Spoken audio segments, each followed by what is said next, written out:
Welcome back to We Regret Nothing. I'm Sean, and today we're turning the page on a new category as we begin exploring the books of the 1940s. Over the first 3 episodes of the season, Andrea, Michelle, and I traveled through the films of the decade, ultimately selecting the 5 movies we believe best represent the 1940s. Now, it's time to see what was happening on the printed page. The 1940s were marked by war, recovery, uncertainty, and profound social change. Authors responded with stories of courage, identity, loss, hope, and the complexities of a rapidly changing world. Some of these books offered escape. Others forced readers to confront difficult truths. Together, they helped define the literary voice of this decade. In this episode, Andrea, Michelle, and I will introduce the first 10 books from our list of the top 20 books of the 1940s. Over the next few episodes, we'll examine all 20 contenders, narrow them down to a top 10, and ultimately select the 5 books worthy of a place in our cultural time capsule. So, find a comfortable chair, crack open a well-loved hardcover, and join us as we begin our exploration of the books that helped shape the 1940s. Welcome, Michelle. Hello, Hello, Andrea. Sean Jimin. My friends call me Sean. Sean Jimin. Let's start with, if we could, does anybody actually, Andrea, do you have any thoughts in general about books in the 1940s? Yeah, as I went through the list, a lot of these books, not all of them, I've read. I knew of all of them though. There's just so many. It's so different from the 30s in the way that things are written. Like as we get through the list, and you'll see what I mean because I don't want to spoiler alert everybody, but it's just like I felt it was very, in some aspects, gloves off. Like, you know what, motherfuckers, this is what it's like to be this. This is how this looks here. This is, there's a book on here that basically I just have as an advertisement for Catholicism. It was it was so like, and then when I read more about it, I went, oh, I'm right. Which doesn't happen a lot, as you know, husband.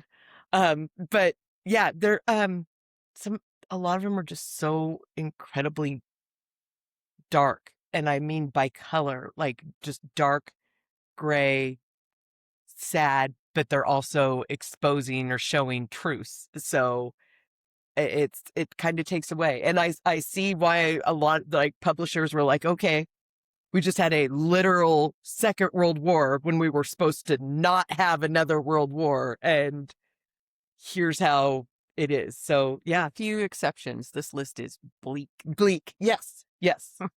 It's okay. No, Sean, you did a great job. Yeah, it's but not.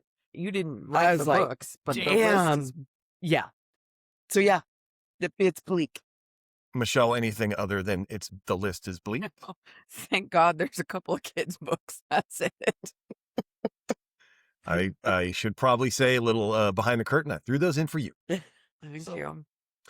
Okay, so let's jump into the list here. So we're starting. You want to talk about bleak, but number 1, The Diary of a Young Girl. This is Anne Frank. This is commonly referred to as the Diary of Anne Frank, but it's a book of the writings from the Dutch language diary kept by Anne Frank while she was in hiding for 2 years with her family during the Nazi occupation of the Netherlands. Family was apprehended in 1944. Frank died of typhus in a concentration camp in 1945. And then the diaries were retrieved. And yeah, it just makes me sad even reading that. So, Andrea?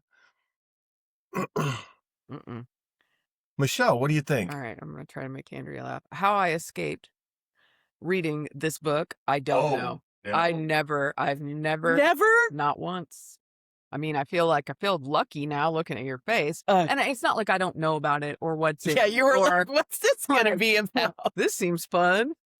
It's not like I don't, but I have never read it. I don't know that I would have had it been assigned to me, probably, but I don't think I would touch this now. I think, well, now would be the best time to read it because now it's in its entirety. They literally said, like, if you did read it in school, or if you found it in your school library, or if just your mother bought every book in the world and that's how you came across it. My mom can't spell book. They literally. Hopefully she never listens to this podcast. Oh, come on. But they literally removed the parts that I find this funny. I bring a little bit where she talks about like somebody in the annex, because that's what it was, a walled off annex. Somebody had gas, and she's like, I just have to sit here and breathe these farts. And it's like, I can't, like it, but they took that out because they were like, oh, that's offensive. The little girl who got dragged away by the Nazis and died in a camp, that we can read about, but God forbid gas from. Or her budding sexuality, yes, or getting her period, yes, or any of those things that would naturally happen around that age. Yeah, and she writes about, like, it's sad, like she writes about how she doesn't really feel connected to her mom, and she has a really good relationship with her dad. And then, I mean, I think there's a lot of people that can say during their, especially that time of life, 13 to 15, that to be in close quarters like that, with your parents, your siblings, your dad's business partner and his family, I can't fucking imagine it. And that is why, and I just have to throw this in too, when fucking Justin Bieber wrote at the guest book, she would have been a believer. That's when that Canadian twat should have been like just Is that barred. fucking real? He literally wrote she would have been a believer. It is real, but this girl hasn't gone through enough. Oh, but this is something I think that should be taught. Like, I think kids need to be reading this in school, especially kids of Oklahoma. I say that because they're governor in education, and that little guy that's now in charge of Homeland Security, the little fidget guy. No, you're just glaring at me. It's very. I can't even say it's well written. It's a good book. It's a diary, and it's fucking heartbreaking. And even the cat's upset about it. Always agrees. So here's the deal. I think I've stated this on the podcast. I'll restate it. At least I've stated it in my personal life around friends and family. I never took my education seriously. And then, so that coupled with the fact that, and my memory's not great, but in school, this book, I've never read this book. I had no idea what this book was about, other than that she wrote it while hiding in a closet from the Nazis. So the one good thing about, and there's many good things, I get to see you two, we get to have fun recording a show, but I get to learn a lot of things that I think I wish that I would have learned a long time ago. And this background on this book was one of the things that I was like, didn't know any of that. So let me just go back to the beginning of, so Anne Frank received a blank diary as one of her presents on June 12th, 1942. It was her 13th birthday. The dates mattered to me. So June 12th, 1942. So the day before, while browsing a bookstore with her dad, she picked out this red checkered autograph book. It wasn't even a diary. It was an autograph book. And she entered a 1-sentence note on her birthday, writing, I hope I will be able to confide everything to you, as I have never been able to confide in anyone, and I hope you will be a great source of comfort and support. On July 5th, so that is less than a month later, Anne's then 16-year-old sister Margot received an official summons to report to a Nazi work camp in Germany. And the next day, on July 6th, Margot and Anne went into hiding with their parents, Otto and Edith. They were later joined by Herman Van Pels, Otto's business partner, as well as his wife, August, and their teenage son, Peter. So their hiding place was in a sealed-off upper room of the annex at the back of Otto's company and building in Amsterdam. Otto had started this company. It was named Opekta in 1933. He was licensed to manufacture and sell pectin, a substance used to make jam. He stopped running his business while he was in hiding, obviously, but once he returned in the summer of 45, he found his employees had continued running it in his absence. The rooms that everyone hid in were concealed behind a movable bookcase in the same building as Opekta. Fritz Pfeffer, the dentist of their helper, Mike guys, joined them for 4 months later. So let's see, that's 4, 7. There's like 10 people in this what I assume to be a kind of a small area, but they remained hidden for 2 years and 1 month. And on here's the dates again, though. On June 6, 1944, Allied forces commenced the Normandy landings in France. The group was aware of this development and hopeful for what was to come. On August 4th, 1944, 6 weeks before the Allies breached the Belgian-Dutch border, the group was discovered hiding and deported to Nazi concentration camps. And so 6 weeks. They were in there for 2 years and 1 month, and they fell 6 weeks short of what I would call success. But it was long thought that they had been betrayed, although there are more indications now that their discovery was purely accidental. The police raided an actual target for ration fraud, and just happened to find behind the bookcase these folks hiding. But of the 8 people, so there were 8 people. Sorry, only Otto Frank survived the war. Like I mentioned, Anne was 15 when she died in the Bergen-Belsen concentration camp in Germany. The exact date of her death is unknown and is long believed to be in late February or early March, just a few weeks before that camp was liberated by British troops. So I know it's heartbreaking, but those are the things that I learned that kind of mattered to me. And they might not matter to anybody else, but it was just more, I think, heartbreaking than the actual story itself. So this diary has been published in more than 70 languages. It's received widespread critical and popular attention. And so Andrea's point, so in 1986, the Dutch Institute for War Documentation published what was called the critical edition of the diary, containing comparisons from all known versions, both edited and unedited. And so discussion asserting the diary's authentication and additional historical information relating to the family and the diary itself all got sussed out. And so this is the book. This is everything they believe possibly in it.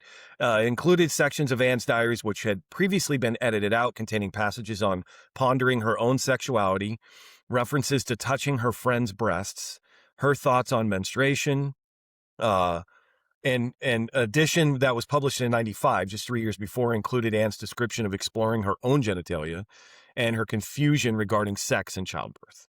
At some point in history, all those have kind of been edited out of this book. But to Andrew's point, if you get the book since 1998, you can read all of this. So, okay. Number 2, The Stranger. The Stranger. Also, I got confused about this one. It's the French again, but also published in English as The Outsider. This is a 1942 novella written by French author. Help me out again. Camus. Albert. Go fuck yourself. He's French. There's a T. There's no T's. There's a T right there. I'm looking at it. Okay, so Albert Camus. This is the first of Camus' novels to be published. The story follows Marcel. I know, because I'm seeing a T and I didn't pronounce it. An indifferent man. Say the title in French? Well, it'd be their stranger, because there's no T's. There's no S in that word. The stranger. L'étranger. Okay. I'm going to add you into the list real quick here.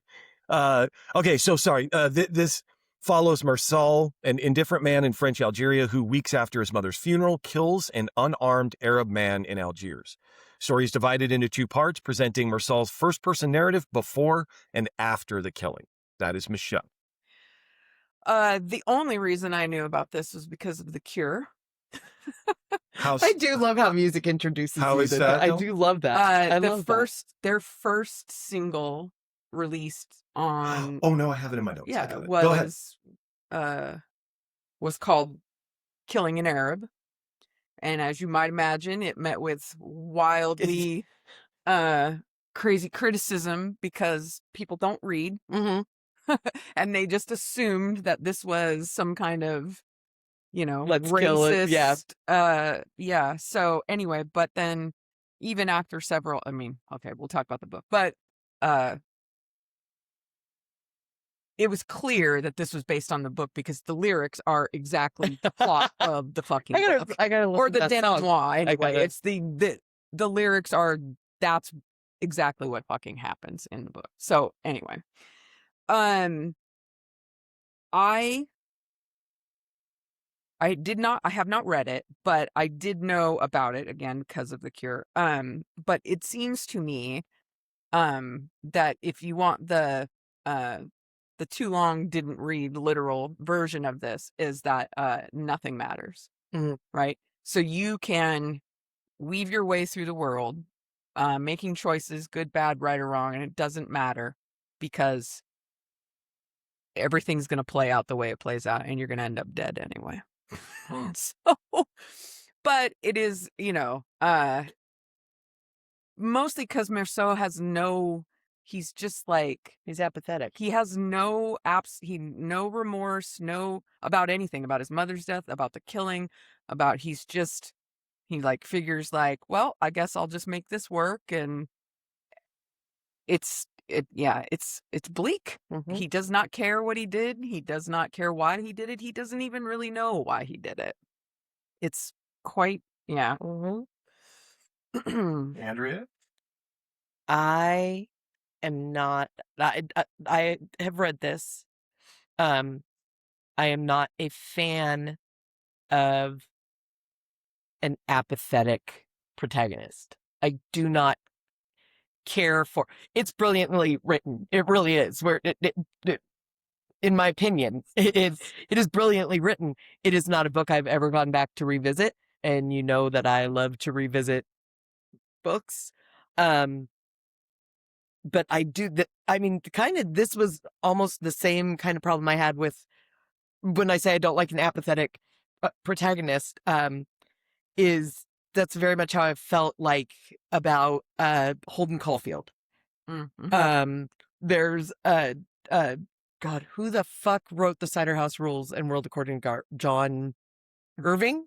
Yes. It Cider House Rules. He's very. I want to feel something for the main character. Love, hate, but indifference is just it's not an emotion I do well. Can we talk about that for a second? I say some crazy shit on this podcast. I fully acknowledge that. And so when I came across this part, I did more, I would argue more research than I normally do when I throw out crazy shit. And I stand by my notes. So there are many people who have read this book, critics, psychologists, and many others that have noted that the actions and beliefs of the main character are most likely explained by autism. Meursault displays difficulties in communicating with others, sensory issues, difficulties in displaying emotions, and difficulties in understanding the emotions of others. I never fucking put that together. I just found that would make So so it's much sense. I've read it in my research too. It's debated. It is debated. It's highly debated. But I can see that a when consideration. you- Like if when you're And so so two things. Although there was very limited knowledge of autism at the time that this book was written, Camus did say that the main character was based behavior and attitude of a close friend of his, Pierre Galindo, who, in people who know Pierre Galindo, would describe him today as autistic. So it is possible, maybe I'll step back a little bit and not say it did, but it is possible that Camus unwittingly created the first ever description of autism in literature. And so I would only say that not to try to like counter or argue any of your thoughts or feelings on it. But if you read the book or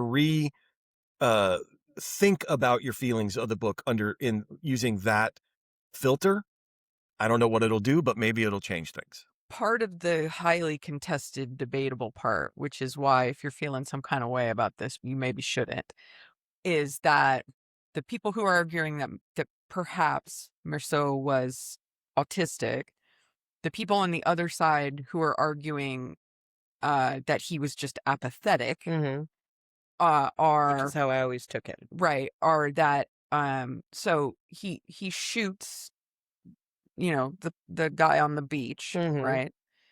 And it's a fatal shot. He knows, But then then he he shoots unloads him 4 more times. Now, does he have emotion when he does that? Not necessarily, Yeah. but he thinks about it and he shoots him Yeah. 4 more times. People interpret that as that's revenge for the stabbing of his buddy, Mm-hmm. right? Yeah. So that would not be consistent with the way someone with autism might approach that situation.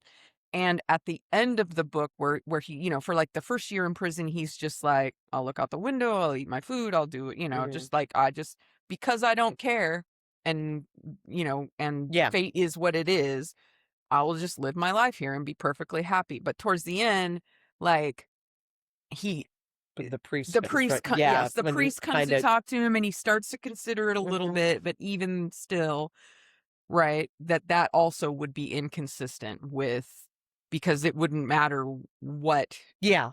he said or how he tried to convince him, that he would still just be like, I just literally don't even understand why you're like, this has no consequence to Yeah. me, right? So But that then would, because y'all are using the term apathetic, and apathetic to the level that you're talking about, shooting somebody 4 times, that's actually sociopath. There's an antisocial personality disorder that better describes what he Is that might. asphyxia? I can't remember. What I'm was just that? using it as an over for the rest of the, I mean, that scene particularly is the whole book. Yeah. Yeah. I mean, honestly, Yeah. but the way he's unfeeling about how his mother, right? He doesn't, you know, Yeah. think And there about, might be some sociopath or psychopathic tendencies, maybe but more not so than autism. Right. But just not Yeah. making the solid argument that he was autistic, though very likely he might have been. Like, so it's just, And it is very likely that a lot of people who suffer from any of these disorders, there's not just one. right. There's generally Right. several. So it could be, you know, a A mixture. mix. But I just thought it was interesting because I kept hearing apathy and apathetic, and I just thought that was an interesting point to consider. I don't know if y'all found this or knew about this, but in 2015, there was a book written called The Merceau Investigation by Kamal Daoud. It's a novel created to counter Camus' version. This is from the perspective of an Arab man described as a brother of the murdered man. Referred to only as the Arab by Camus. In this novel, he's said to have been named Musa and was an actual man who existed and was mourned by his brother and mother. I would like to also just add more to the Cure lore, if I may. So that that first single, "Killing an Arab," was on Boys Don't Cry, which was their first like major, like It was our 1978 debut single. When they released their greatest hits album, the first one, that album they named "Standing on Feet." So Oh, wow. please don't. So Wow. the people who were like, oh, they're racist. Like, clearly Robert Smith's a reader. Yeah. Also, I would like to add, and this is fucking terrible, that American soldiers used both this song and "Rock the Casbah" during the Gulf War as kind of a Wow. rallying, right? Yeah. Because those guys didn't read either. No. So that's fun. Flew down the Marine Corps State. Not big Yeah. readers. Fun. I mean, there's actually in literature, The Cure is probably the most famous example, but I have a list of all, we don't have to go through all of that, but Avenged Sevenfold's first single was Nobody from Life is But a Dream. That they say that was inspired by this book, The Stranger. But anyway. I love the research you guys do. Like I will do, but I'm just like, I'm here to critique the book. You guys are like, well, that's the only reason I knew love the it. book. I love it. No, I mean, I'm So paying you thank guys a Robert compliment. Smith. Yeah, no, I Really. so, you know, I throw in things that I think you two would find interesting. It's always music for Michelle and but I'm also doing this to try to What do I get? talk. You get, You already know all this shit. no, but You don't I need do it. try to throw things in that I think you would find interesting as well. Yeah. So, but I'm also part of our consideration, I believe, is its tale. Like culturally, Mhm. how, you know, relevant is it for how long? And Yeah. So anyway, it comes up in The Stand Okay. because Harold Lauder calls him Albert Camus. oh, I didn't find that. See, that's something I would have thrown into my And research. I know, cutie pie. And what's funny is Franny, when he said she does not correct him because she's like, he's a pompous ass, and but she doesn't want to be mean because she knows he won't take. Right. You know, we can tell you it's out there. I'm not a pompous You're ass. I'm not. just a dumb. But I remember that. But I'll tell you this: that's how I discovered that it was Camus. Was when I read it when I was 10, and I was like, oh, because I saw that book on our bookshelf, and it's by Albert Camus. You know, Yeah. of the Camus Washingtonian. I was to say, probably grew up next to a guy named Albert Camus. All right, number 3, Animal Farm. Andrea's clapping already. Okay, Animal Farm is a satirical. Oh, Sean, what are your notes? A satirical, allegorical, dystopian novella. Go fuck Yeah, yourself. it is. Yeah, sure, but I gotta say it. When I write the notes, it looks great until I go, I gotta say this on mic. This is in the form of a beast fable by George Orwell, first published in England on August 17th, 1945. It follows the mistreated farm animals of Manor Farm as they rebel against their human master and are hoping to create a society where all animals can be equal, free, and happy away from human vices and interventions. However, the rebellion is hijacked and betrayed, and under the dictatorship of the pigs, the farm ends up in a dystopian state nearly identical to what it was before. That is Andrea. It's me. It's me. I love Animal Farm. Word. I think it's such a great, pardon me, tale to be. I feel that this is absorbed better by when it's taught in high school because it is Animal plus the movies that they made of it. Look, which they're making one now. Somebody's making Animal Farm again. Yes, I did see that. But I remember like watching it in Mr. Whitaker's class but you know, and I had already read it a couple of times because we had to read it. It was kind of like it was our chaser for 1984 in what, 11th grade CP? Yeah. But it's so well, and I will always remember just the line. I'm not going to say it like word for word, so please don't. But the end when the pigs are sitting with the farmers And they can't tell. and they can't tell the difference. Like the animals looking are like they can't tell the difference. there's no difference between them. I mean, it's so well done. There's a couple parts of it that is always a little bit Lord of the Flies to me.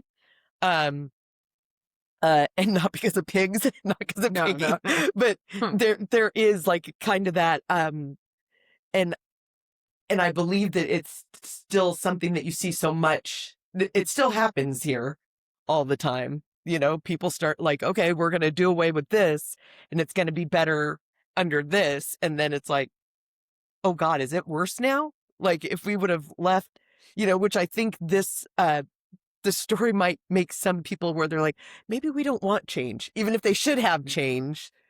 But George did a damn good job. George is a dark motherfucker. George Orwell is dark. Also the fact that we have 2 George Orwell on this, and you know, I mean, something is Orwellian, you know, because it's fucking bleak. So Michelle should have said this list was Orwellian. Missed opportunity. But I think it still holds up today. It still holds up today. Don't trust those pigs, man. Word. Michelle? I hadn't thought about this until you said it, but I do think, I think you're right. I think we had to read 1984 first and then Animal Farm, which I think is a mistake. Yeah. I think, well, you know, I mean, shout out Doug Whitaker, because I wouldn't have read a lot of books in my life if it hadn't been for that dude. But this one included, I have 10 out of 10, almost no notes. Yeah. Like and part of it is for me, because I'll say it every single time, I'm not a reader. What? And in order for me to read and enjoy it, like I can read and not enjoy it, but in order for me to read and enjoy it, it's got to catch me pretty quickly. And God help me, it needs to be kind of not too flowery. Depends on what I'm reading. But for this, I think it was written so simply and very plainly that again, why it's good for consuming as a teenager. It's already come out. Is it Andy Serkis? It's Andy Serkis, Seth Rogen, Gaten Matters. Steve Buscemi, Glenn Close. Yeah, it's sorry. No, that's okay. And then I think, and I mean, I'm certain that this was on purpose, because most all of the stuff he did was very thought through and on purpose. So like even in the book, the lesser animals just speak very simply. Yeah. Right? They say what they mean and they mean what they say. Mm-hmm. But the pigs they take words and make the language to fit what they want their agenda which is to what be. we saw in 1984. They twist it, yeah. Yeah, the right. news They speak twist is it what up. Yeah, exactly. So yeah, I love this book. I love that the flag looked like the hammer and sickle. I love that there was like you'd have to be real dumb not to make the connection. Yeah. And because it was so plain. And it's funny to Sean, to go off like Michelle and I, Whitaker taught this in the spring of our 11th grade year. We, but for a 3-week period that nobody ever discussed, Doug Whitaker was absent. And so we, as a class, we're supposed to be reading 1984. And when he got back, he's like, okay, everybody's done with 1984. He's like, who here finished 1984? And I don't know, was I in an age of where we told the truth? Only me and Renee DeSolier. We were like, we did. And then he's like, okay, you know what? We'll discuss it a little bit, and then we're moving on to Animal Farm. And I'm like, look, I read the goddamn book. I did the assignment, Doug. Most of us were like, but everybody in that class fucking read Animal Farm. Because he's like, listen, this one, and then we did a whole comparison thing where only Renee and I had really contributed to the conversation. But I think it was the perfect chaser for it. You saw it like this, and then you saw it like that. Yeah. So I didn't know more about Orwell that I spent too much time probably on this list that he compiled and sent. So just shortly before he died, he prepared a list of notable writers and other people he considered to be unsuitable as possible writers for the anti-communist propaganda activities of the Information Research Department, which was a secret propaganda organization of the British state under the Foreign Office. But basically, this list, which was I don't know why, but he called it Cryptos and Fellow Travelers. But they were members of the Communist Party of Great Britain, agents and sentimental sympathizers. Yeah. Now, all of the people. So the reason I'm saying that is that one of the people that he listed, there were a lot of people on this list, but one of them was a man named Peter Smollett. Peter was born Hans Peter Smolka, Austrian-born man. He came to Britain in 1933 and again was named by Orwell as an NKVD agent, codenamed ABO. And so the reason I say that matters, it mattered to me because this is like a crazy Hollywood story. But so Orwell writes this book between November of 43 and February of 44. And the reason I'm saying those dates is the UK was in its wartime alliance with the Soviet Union against Nazi Germany. And British intelligence at that time held Stalin in high esteem, and Orwell hated it. And so the manuscript was initially rejected by several British and American publishers, including one of Orwell's own publishers, Victor Galland's. So the publisher, Jonathan Cape, who had initially accepted Animal Farm and they were going to publish it, subsequently rejected the book after an official at the British Ministry of Information warned him off. That person who warned him off was Peter Smollett. And Smollett had said, writing to Leonard Moore, who was a partner in the literary agency, explained that the decision had been made, taken on the advice of a senior official in the Ministry of Information. And it says, such flagrant anti-Soviet bias is unacceptable, and the choice of pigs as a dominant class is thought to be especially offensive. And so... Smarter than you. Smarter than you are, dude. And so then Orwell says, if the fable were addressed generally to dictators and dictatorships at large, then publication would be all right. But the fable does follow, as I see now, so completely the progress of the Russian Soviets and their two dictators, Lenin and Stalin, that it can only apply to Russia, to the exclusion of any other dictators. Duh. And then the last thing that he the said, whole point. it would be less offensive if the predominant caste in the fable were not pigs. I think the choice of pigs as a ruling caste would no doubt give offense to many people, and particularly to anyone who's a bit touchy, as undoubtedly the Russians are. So I say pig and you see yourself? That's what he was saying in a very, I thought, in a very clever way. Yeah. Okay, number 4, For Whom the Bell Tolls. See yourself in the mirror? For Whom the Bell Tolls is a novel by Andrea's favorite author, Ernest Hemingway. This was published in 1940. It tells the story of Robert Jordan, a young American volunteer attached to a Republican guerrilla unit during the Spanish Civil War. As a demolitions expert, he is assigned to blow up a bridge during the Segovia Offensive. That is thankfully Michelle. It's not the Avengers movie. Nice try. I know.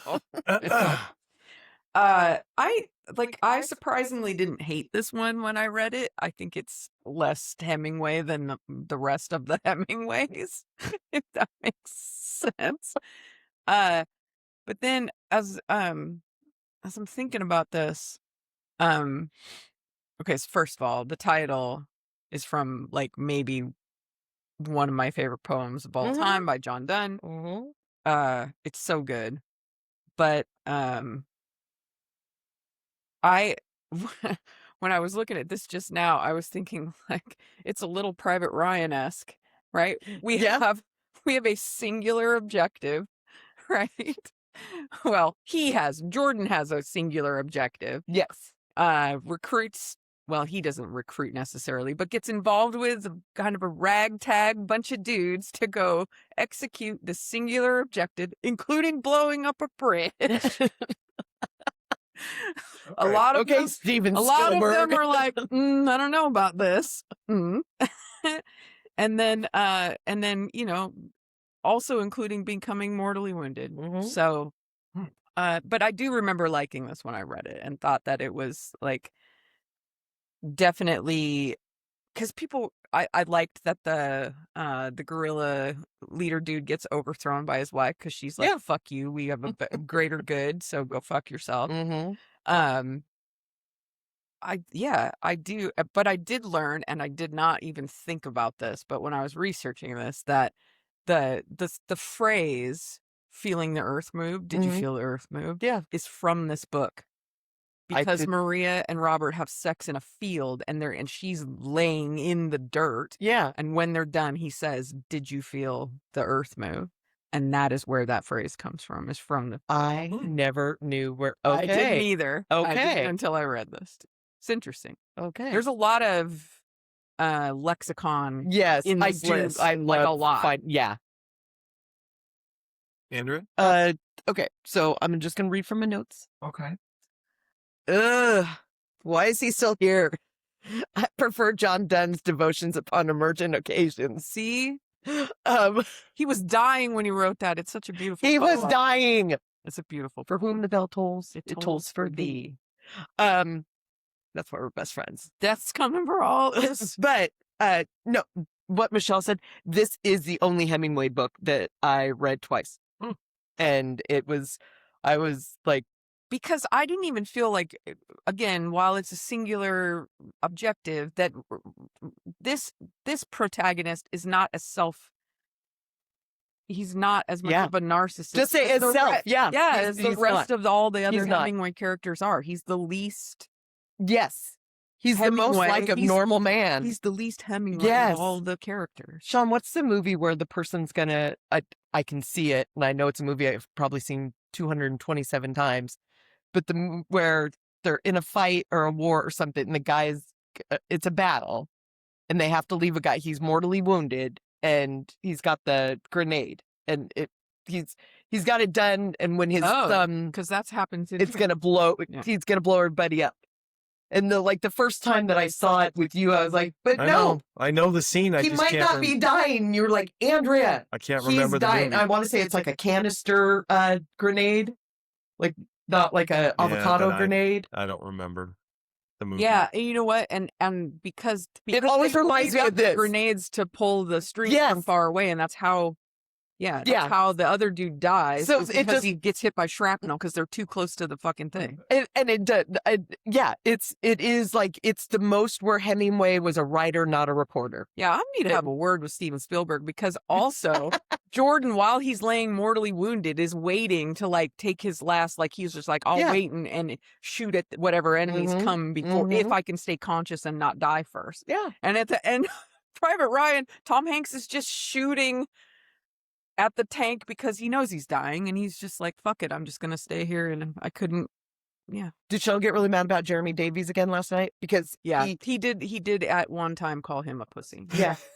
When we watched him, I thought he was quite restrained. when he showed up in Justified, Sean was like, "Not you." I was like, "Sean, that's how great an actor Jeremy Davies, who does not get a lot of credit for how great." I fucking listen. Maybe it's because I've never served in the military, but the first time I saw that movie, and including last night, I know this is off topic, but he's just a scared fucking nerd. He's a kid. He's a translator. He doesn't Yeah. belong, and he doesn't know what to do. He's so scared.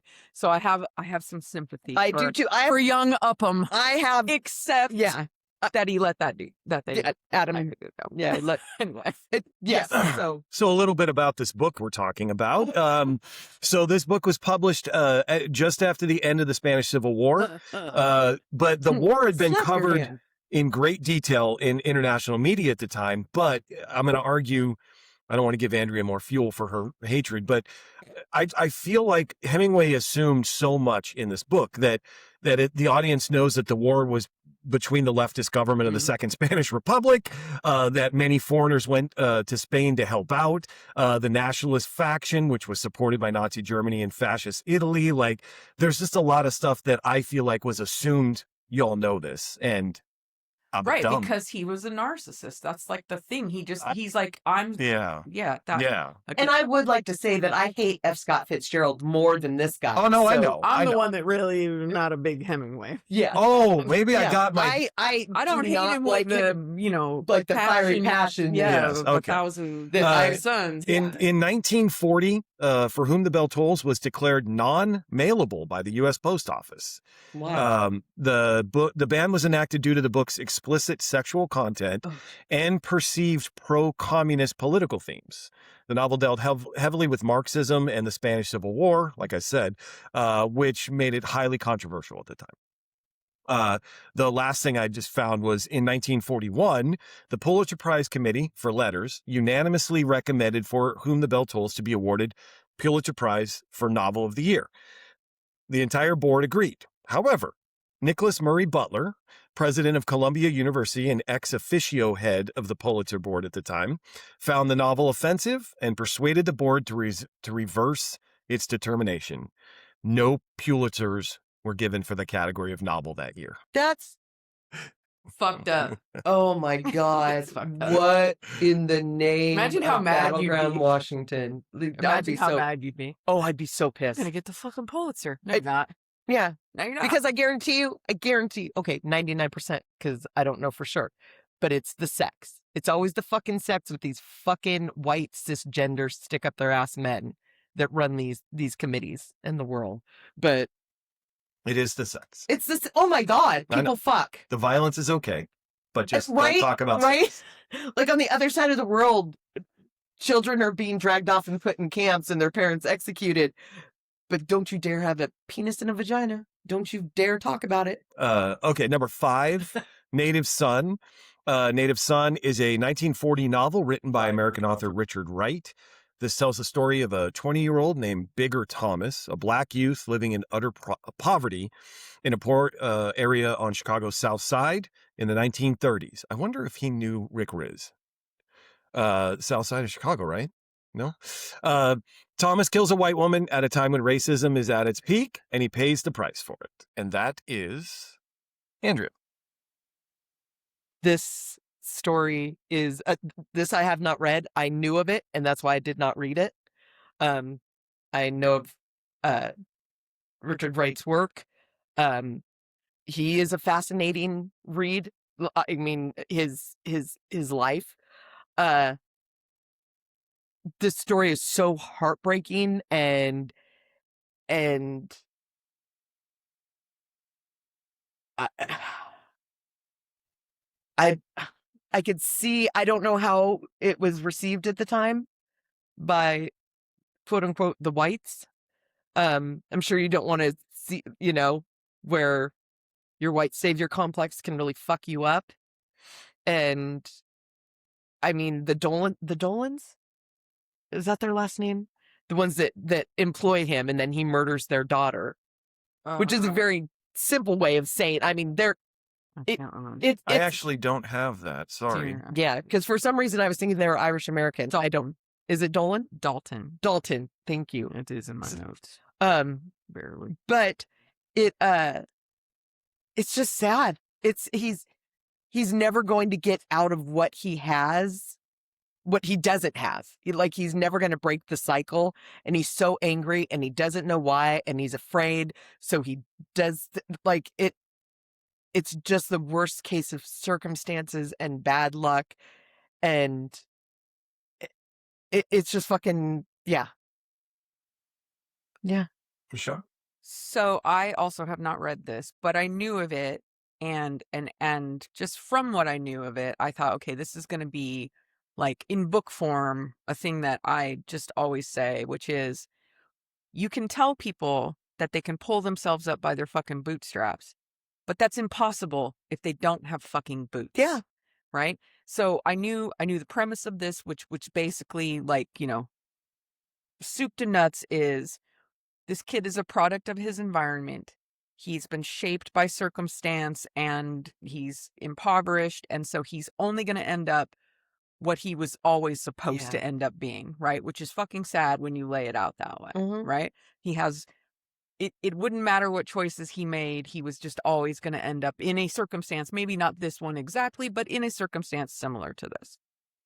Then as I was doing research for this, I came across the James Baldwin school of, this is some bullshit. Yeah. This is and he was highly critical. Yeah. Of James Baldwin was James Baldwin was highly verbose critical of in his writing, and the fact that this was very much so you're basically telling our people that they're fucked no matter what.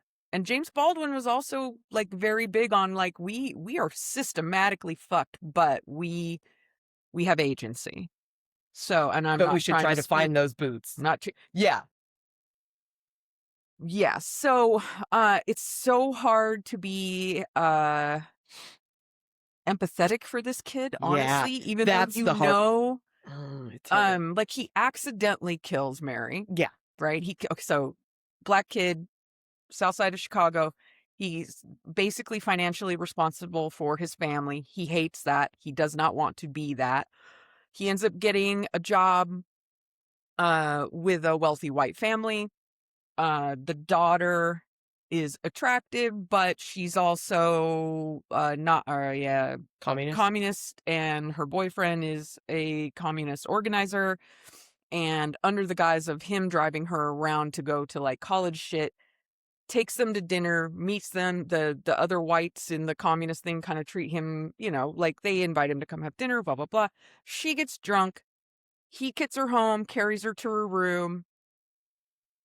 While she's drunk, he cannot resist. He kisses her, puts her in her bed. Her blind mother comes in the room. He's like, oh shit, I'm going to get discovered in here. A black man in the, I'm in trouble.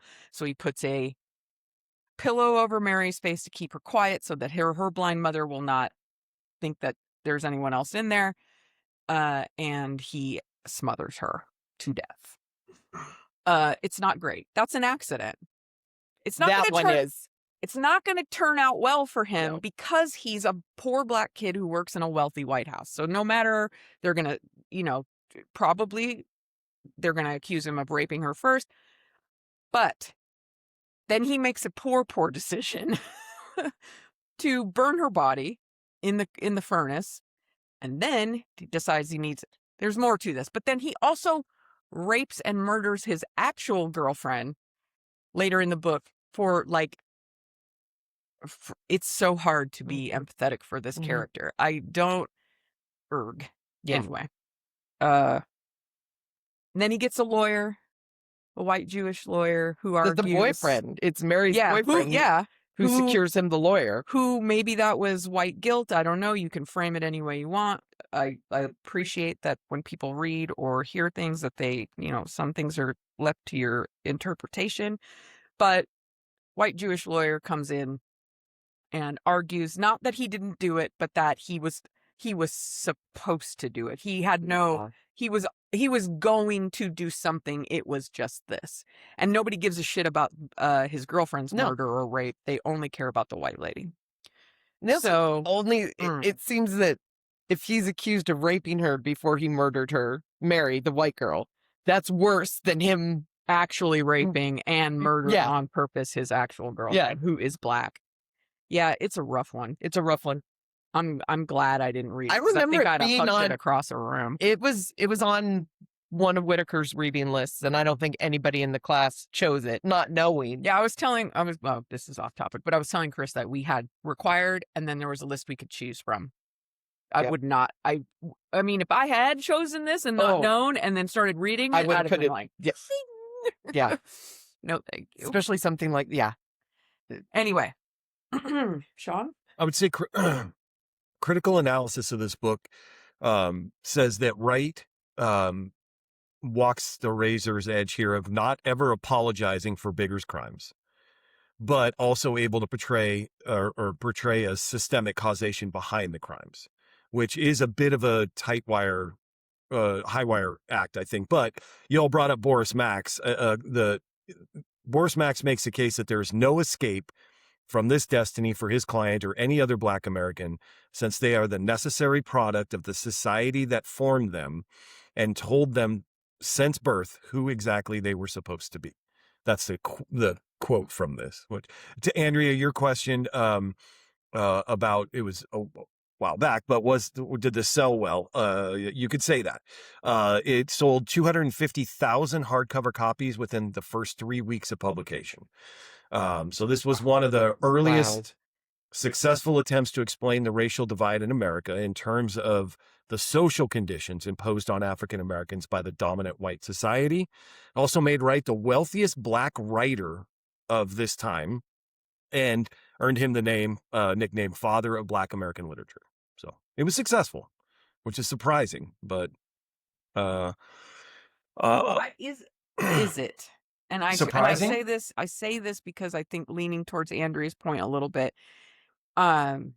it's selling that many, now knowing like those numbers, it's selling that many copies in a short period of time sort of does lean towards the white savior aspect of this book, right? That, and again, I don't know, but if you were a white person of this time period and you're reading this and you're like, and what you took from it was, holy shit, like what I think, which was what Wright intended.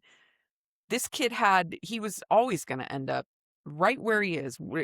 He'd have done something because he's a product of his environment. It could not be helped. And then the lawyer comes in at the end and then lays that out explicitly for you. You, as the white reader, perhaps, again, you could walk away from this like, he tried. He made at least the argument for why this poor kid did what he did. And I could see why both white folks would have bought this and read it and maybe came out that way, and why black folks would have bought this and read it and been like, Yeah. either way, they'd have bought it. But I don't know if, I don't know. That's a hard one. It's a thinker. I was just James Baldwin's Notes of a Native Son.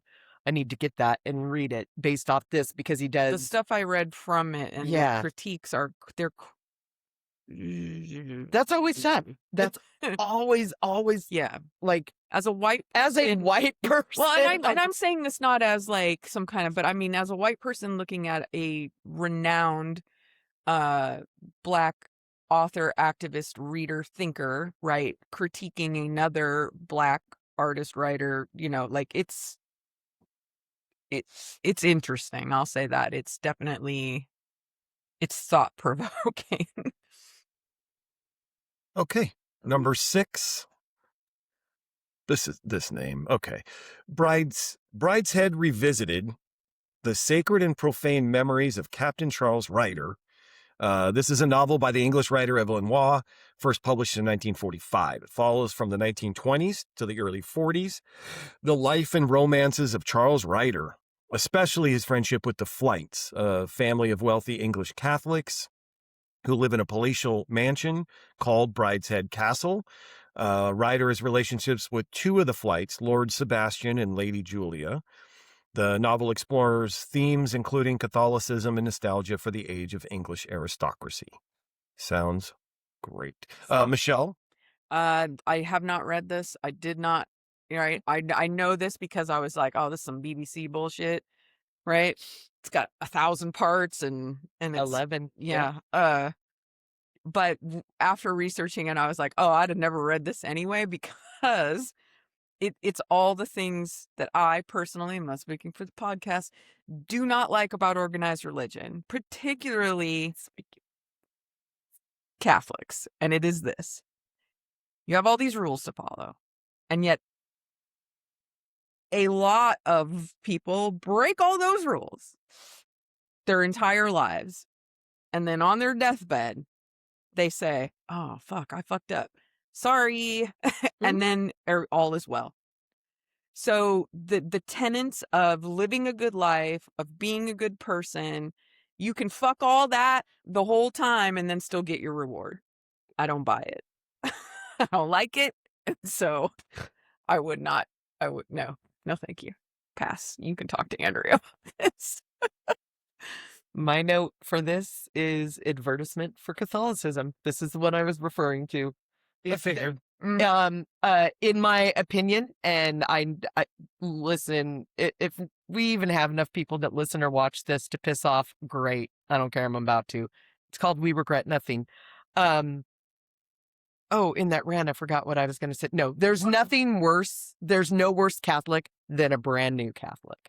And Evelyn Waugh had converted, or a lapsed Catholic as the patriarch of this family at the totally shitty person, but shows back on and is like, I got last rites and I'm going to heaven. Fuck y'all. And then this is horrible. Now the BBC version,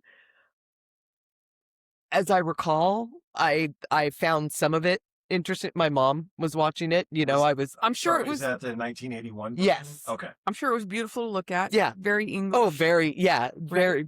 But very ton. But very what? Ton. The ton are the upper aristocracy in England. I'm glad I didn't know that. And some people say ton. I say ton. So either way. Don't know the word. Say it however you want. But this is boring as fuck.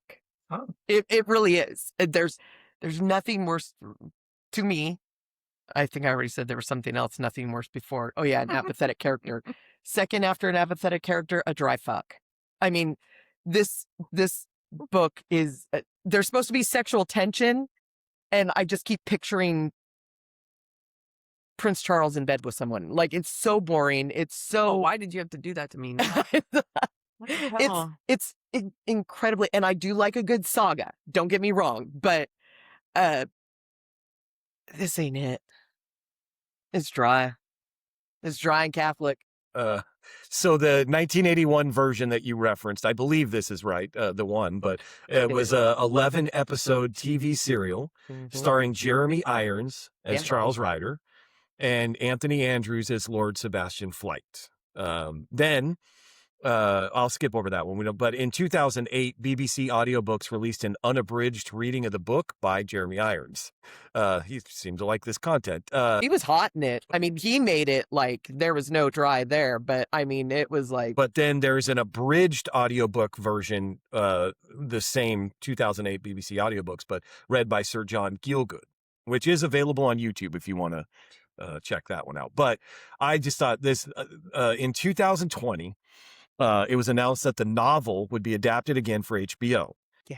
Andrew Garfield is set to play Charles Ryder, while Joe Alwyn will play Sebastian Flight. What about me? You put stuff in for Michelle. I put that in for you. Talk about a dry fuck right there. So then, not Andrew, everybody. Sebastian's sister Julia would be played by Rooney Mara. Ray Fiennes will play Lord Marchmain, while Kate Blanchett. I just want you to think. All of those people. Now, I would watch this. Okay, bad news. It ain't getting made. No. Because that was 6 years ago, and they have said this isn't going to happen. But that cast, I was going to say I might watch this. Maybe. Probably not.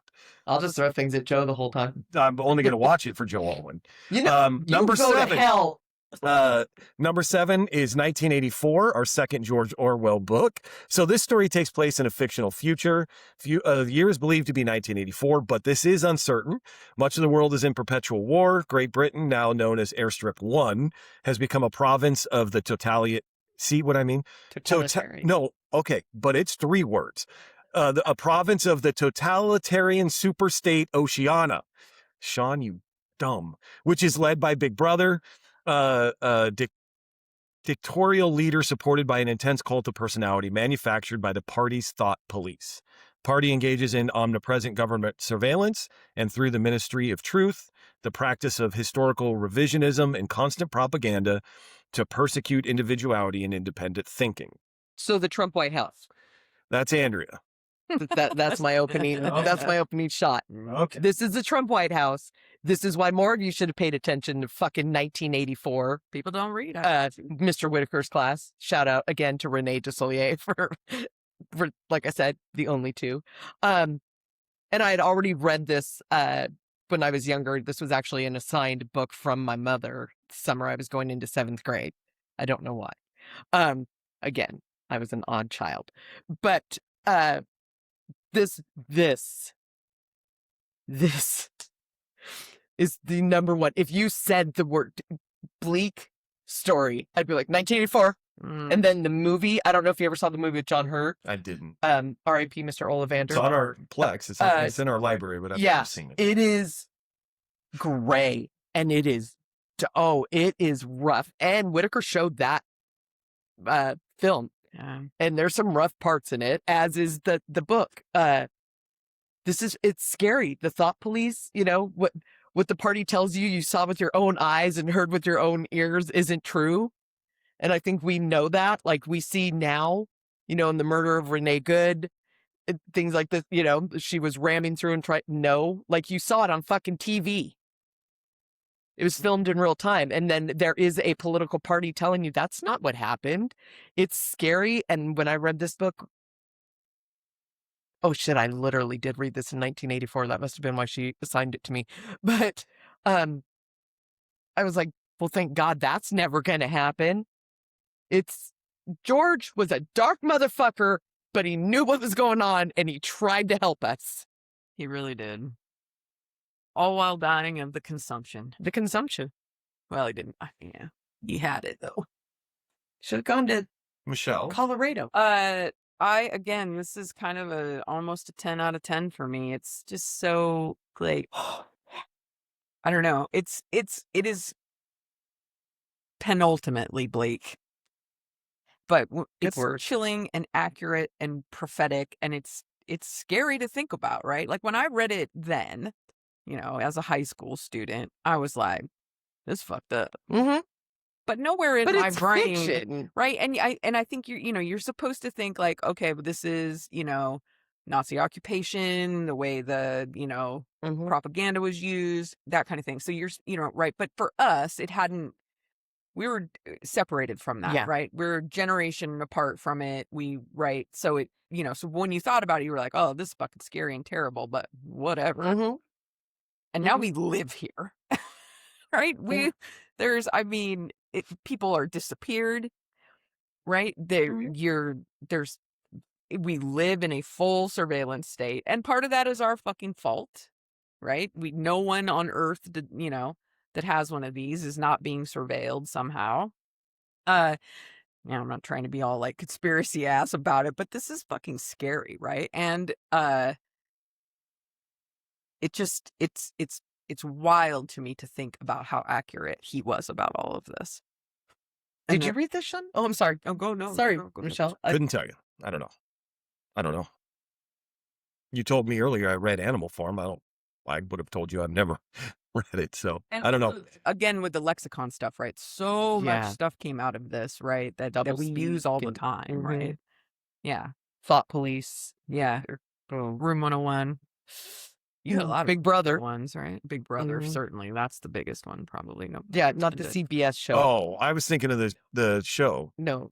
Oh, okay. No, but Can you do that's this why from the it's other called room? that. That is why it's called Big Brother, Because though. there's cameras fucking everywhere. I really need you to go do this in No- another room. Number 8. Well, here's the news. I'm done doing this. You are? Yeah, either hosting or. Is it because the French? Well, Is it Antoine? let's talk about number 8 and Sean's notes. I've been waiting.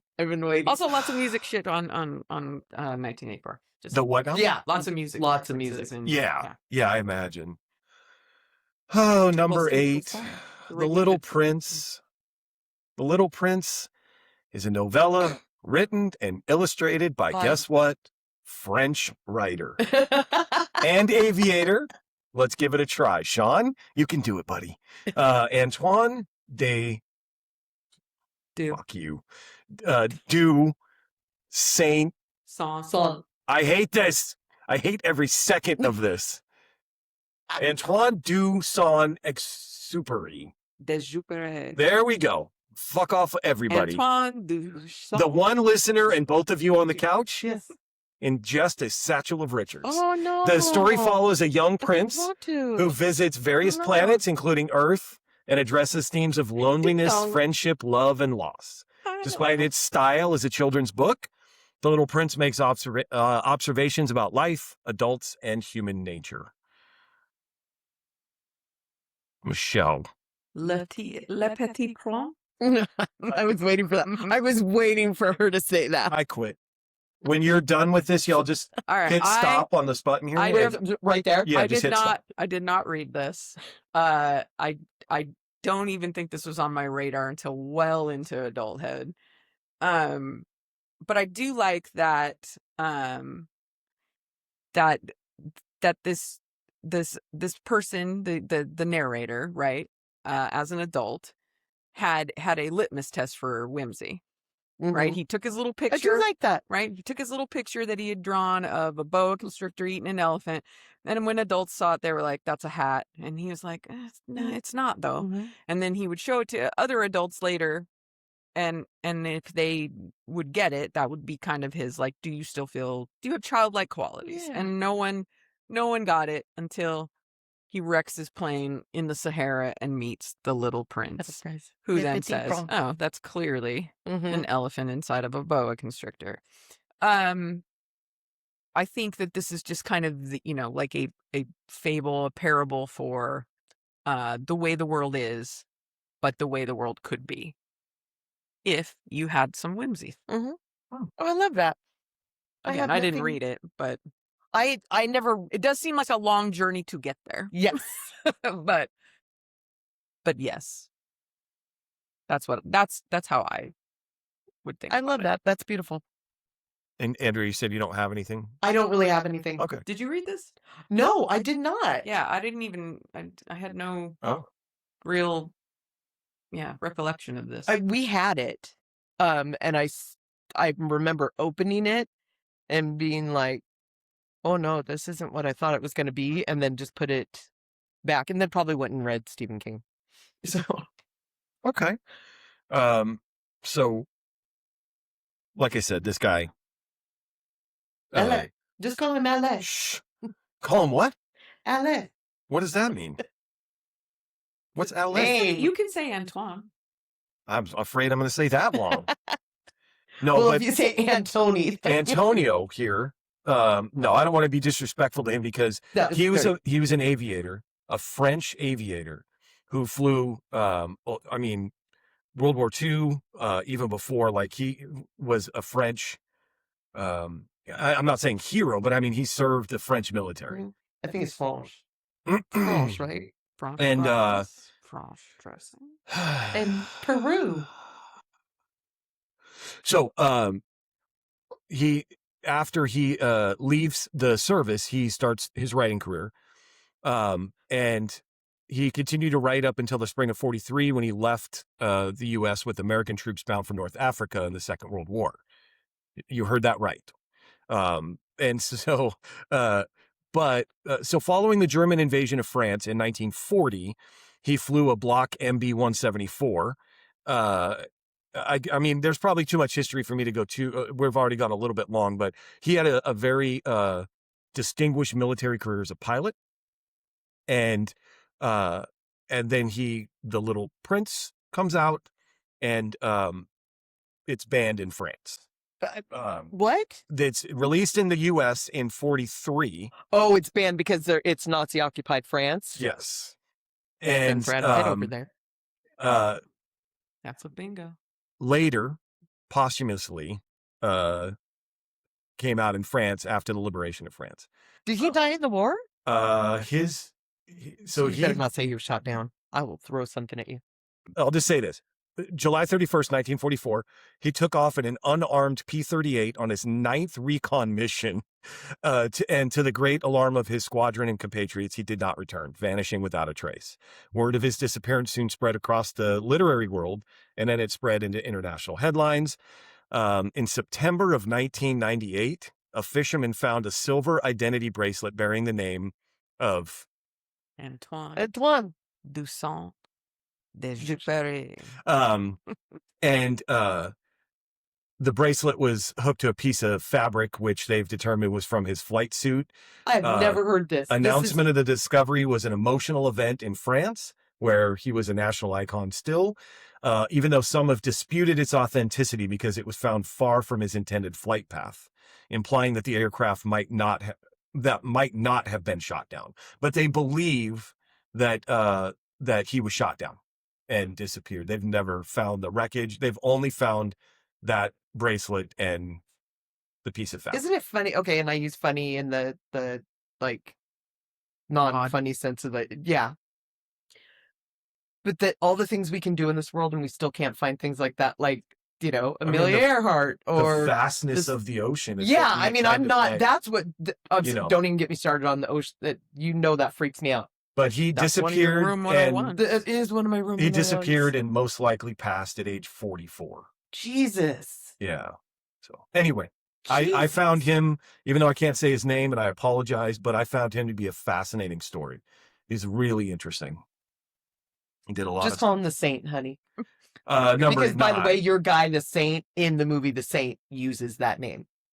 Oh, really? Mm-hmm. Val could pronounce it. Damn it. Okay. Number 9, Cry, the Beloved Country. This is a seminal 1948 novel by Alan Paton that serves as a powerful critique of racial injustice in South Africa, set just before the formal establishment of apartheid. Follows Stephen Khumalo, a Zulu pastor, as he travels from his rural village to Johannesburg to find his son, Absalom, only to discover his son is accused of murder, a crime that tragically connects him to a white family, leading to a profound exploration of suffering, forgiveness, and reconciliation between two fathers. And that is Andrea. I have not read this. I knew of it, but I never read it, but I did see both versions. Like I said, the one that always sticks with me more is the Sir Richard Harris, James Earl Jones one. 1995. Yeah. And it's such a good story. I am going to go back and read the book, but just with apartheid and how, I mean, apartheid was a horrible fucking thing. I'm laughing because I'm like, I still can't believe that was a fucking thing, which people are trying to bring back. Just the tale of South Africa and the two fathers, and there's a lot of biblical allegory. I feel I can't fully comment on the book because I do just know the movie version, which obviously, things get changed, but I am going to go back and read this. Michelle? I did read this. This was another Doug Whitaker, but this was on the choose it list, and I chose it. I don't know why. I think, well, first of all, this is not a particularly long book, so that's probably why. I probably was like, you did the Brian Wells school of 10? Yeah, fuck yeah. Let's do this one. But I quite enjoyed this book. And here's and I know, you mentioned, there is a lot of religious allegory in this. That one of the main characters is a religious David's figure. son. Yeah. It is. It's simply told as the tale, really, of just grief and regret, and these two fathers who bond, who ultimately both end up with dead sons. Yeah. Right. And how. And there, I mean, you could argue there's a little white saviorism in this one too, but given that the setting is just pre-apartheid, it doesn't feel that way.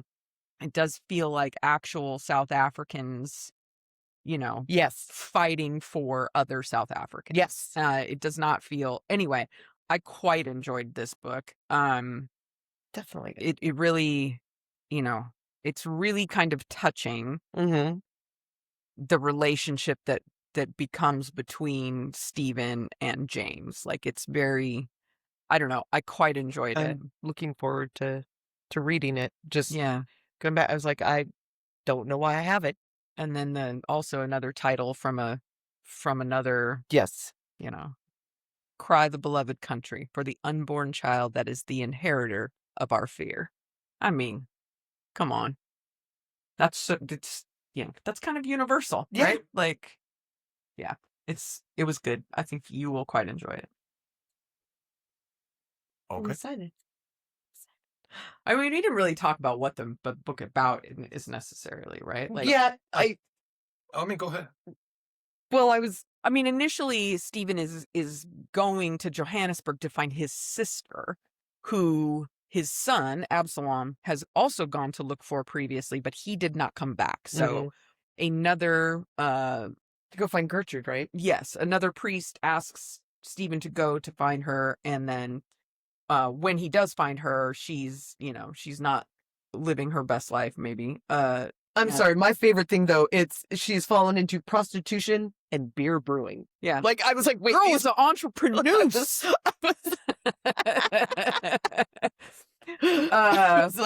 the horrors of beer. That's when when she agrees to come back with her own son to the village.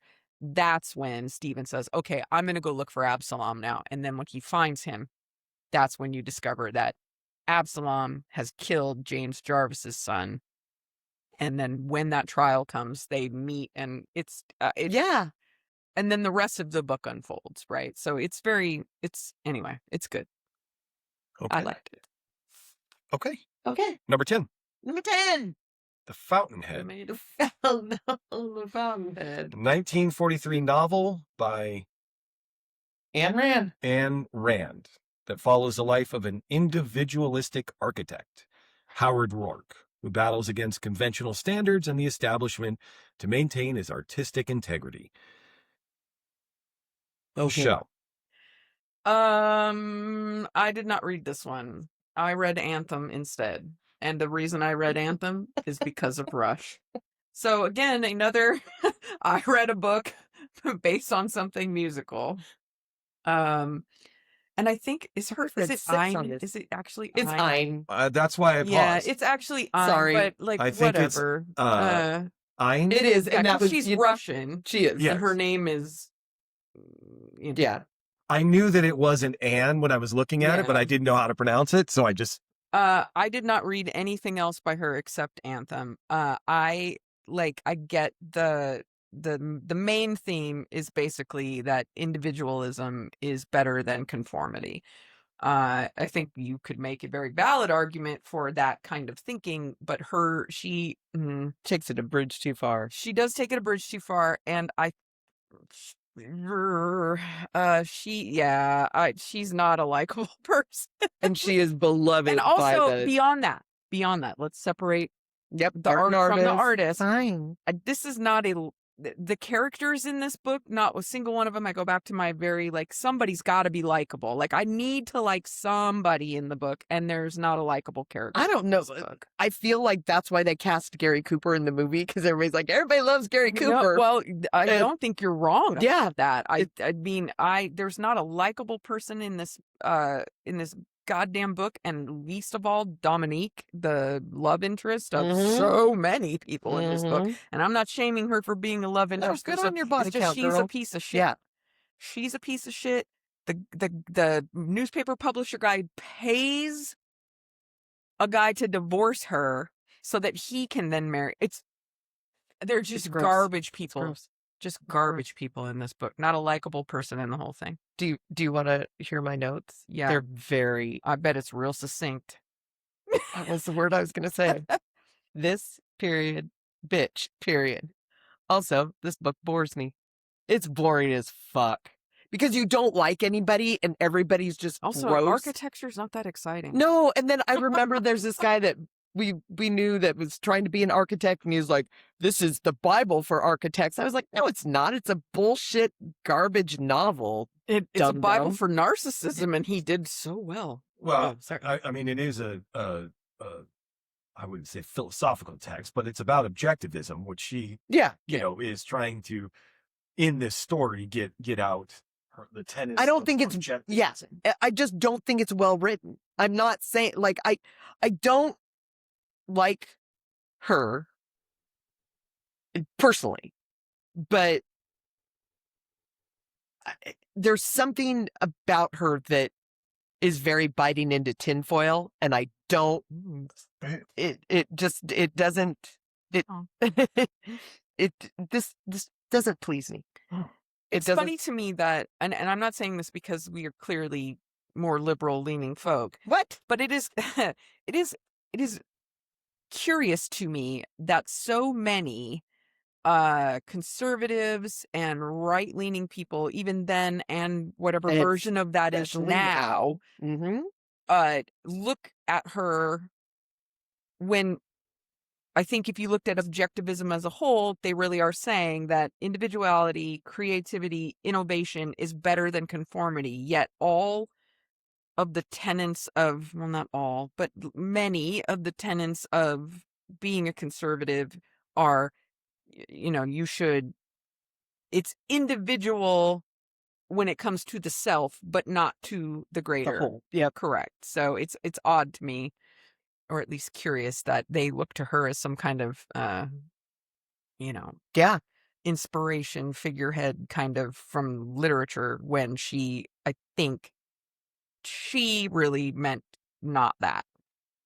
Yeah. And she was just bad. She's not good. I'd say bad. I mean, she wasn't, good, bad. It's It's not a pizza. fan. But yeah, it's just not well written. And I know that there are millions that would disagree with me. If you notice, she was not on Doug Whitaker's reading list. Mm. I do not think Doug Whitaker liked her, and he was like, I'm not going to expose. This is my class. Yeah. Yeah. Because I know there were authors on that list he did not These are my like. fits, and I can do what the fuck I want. Yeah. And it was, yeah. But I mean, it perseveres. It's just, whew. Yeah. Okay. Wow. That is all 10. It's our first 10 books. I read 6 out of 10 of those. Not bad. Not bad. I've About to be 7. read 3, maybe 4. in my brain 0. Michelle's in the middle with 4. But hey, again, great research, Great information that you all provided. So thank you for that. Anybody who's still with us, don't forget to like, subscribe, follow the show wherever you're taking this in. Hit us up on our socials. I'm still looking for anybody to just, tell me to learn how to speak French. I don't know. Tell these two they're crazy. Something. Stop butchering names, Sean. I'll take anything at this point. But just remember, we regret nothing.